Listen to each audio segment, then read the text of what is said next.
All right, today we're going to talk about volume.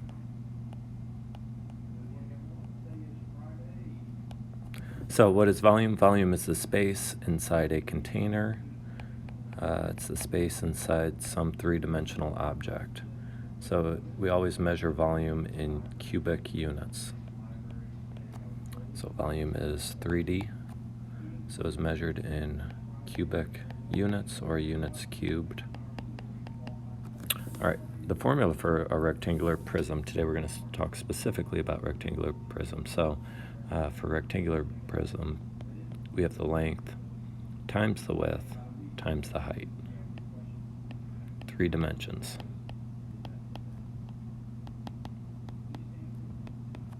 And it is height, not height. Length times width times height. All right, so let's find the volume of these rectangular. They're not rectangles, that's written wrong. They're rectangular prisms. Rectangles are 2 dimensions. Please correct that in your notes too. All right, so the length is 12, my width is 2, and my height is 3, so 12 times 2 times 3, and I can do this in any order, whatever's easier.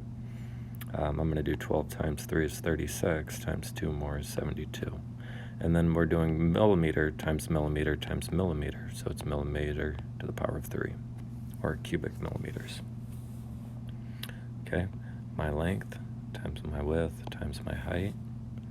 So we got 4/5 times 1/2 times 7/9, and I can simplify first. Don't forget this skill. Any numerator with any denominator. So this 4 and 2, we can divide them both by 2. If I simplify early, I don't have to simplify at the end. Nothing else to simplify, so my answer is 14/45.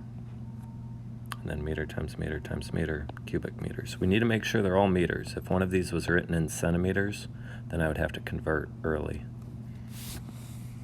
All right, now this is an interesting case. This is a cube, 4 times 4 times 4, which better yet, we would write 4 to the power of 3, and then inch to the power of 3. And I can simplify that. 4 times 4 is 16, so my answer is 64 cubic inches. All right, let's look at this problem here.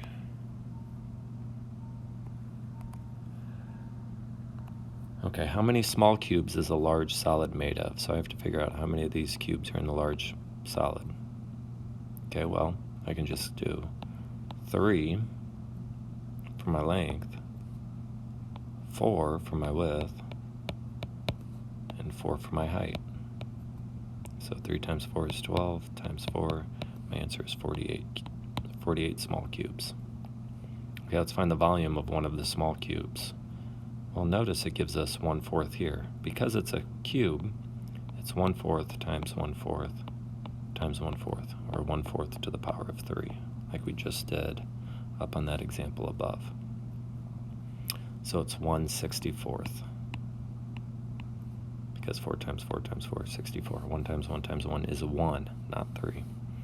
Okay, so what is the volume of the large solid? Well, think about it.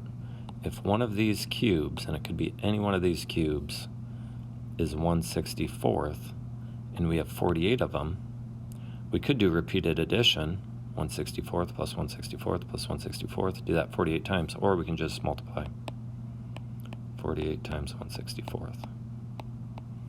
And I could simplify early. 48 and 64, they're both even, so I can divide them both by 2. They're still both even, so I can divide them by 2 again.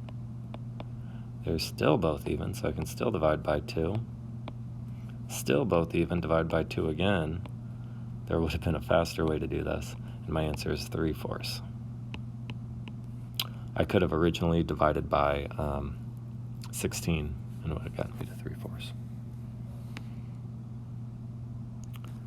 All right. Now let's look at this next problem over here, if we kind of cut this in half.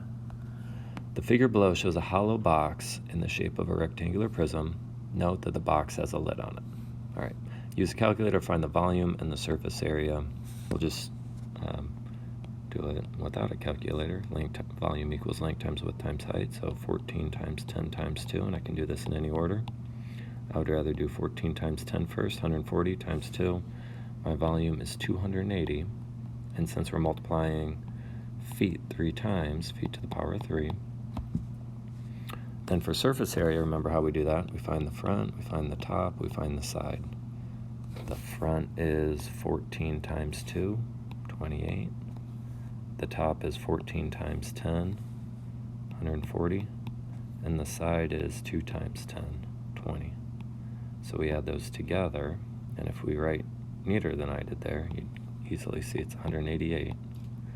And so since each of these, we're only multiplying two things, length times width plus width times height plus length times height, it's feet squared. Area is in square units.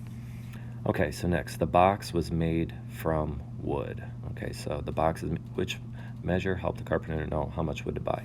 He's only making the walls out of wood, so we need to know the surface area for that. Doesn't say it's a solid block of wood. Okay, the box is to be filled with sand. Okay, since it's filled with sand, that is the volume. We're trying to figure out the capacity. All right, so that's today's work, working on volume and kind of comparing it to surface area.